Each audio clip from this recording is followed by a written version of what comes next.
Hello guys, let's talk through the latest Strength Club block. Let's see what you guys have got coming up over the next couple of weeks.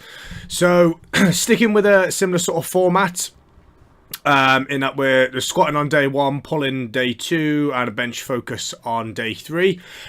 Day 1, basically, as the weeks go on, we're going to be working on that top set, really kind of nailing that down. The Worcester guys have been awesome when we've been putting the actual calculations down to how to work out your back offsets from that top work. That's gone down really well, actually. People hitting numbers that they didn't think they'd be able to hit. It takes a bit of the guesswork out of there, so that's been going down really well, guys. As you see, as the weeks go on, we're basically going to be really hammering up that top set, and in 3 weeks time we'll be hitting a top single at an 8. Okay, that's a single at an 8. That's about 92-93% of what your max should actually be, okay? That may well be over your current max, okay? But it's very, very important as we go towards these heavier top sets not to just sort of like go gung-ho and hope for the best, all right? It's got to be sort of restrained a wee bit.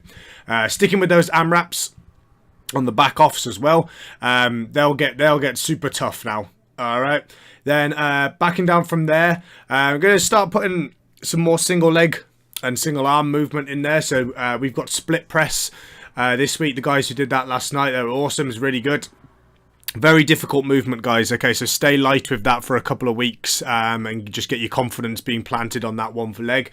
Then into weighted press-ups. If you can do weighted press-ups, awesome. You're just going to select a weight that you think you want to go for that day. So you can either go super heavy and knock out your sets of 5, or if you just want to do them just body weight, okay, and bang out a few more reps, you can do, but we're going to take those to failure.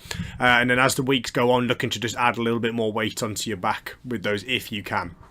Then going into power cleans, not going to get super technical with these, okay, just looking for you guys to get explosive and just mix it up for you a little bit.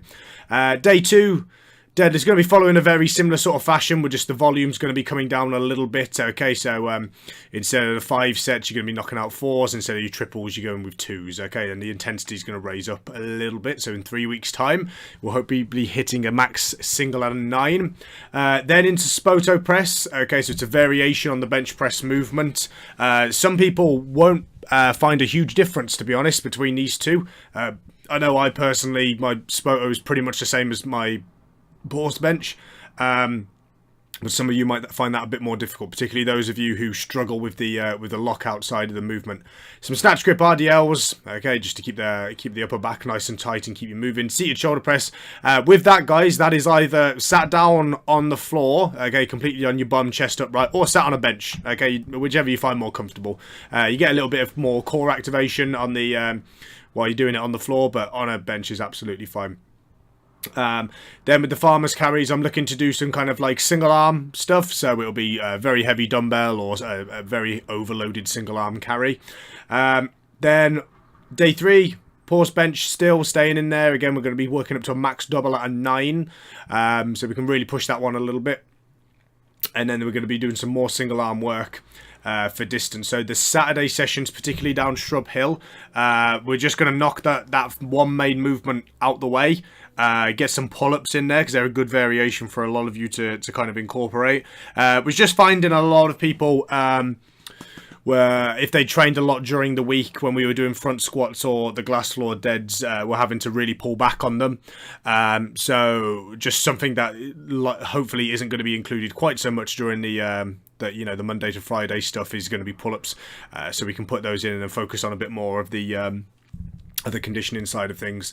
And that's a roundup for it, guys. I'm very impressed. All of one person actually downloaded the spreadsheet last time and filled in their own numbers. One whole person, so fair play, Corpse.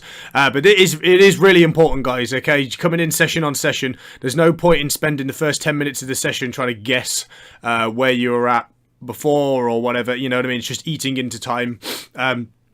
So downloading this, making a copy of it for yourself, and just having a, or even if you just have a notebook, okay, that's awesome. You just got to have some kind of log of what you're doing, so you can come in and sort of like, right, this is roughly where I should be. I'll get to there, and or get around that kind of ballpark and see where I'm at on the day, and then the calculations to work out to your back downs. Okay, you'll divide by 100 times by how much will hopefully be on the board, and the boys in Malvern can take you through that. Okay, any questions as always, guys, pop it down below. And then we'll hit these big singles in a few weeks' time, alright? Speak to you later.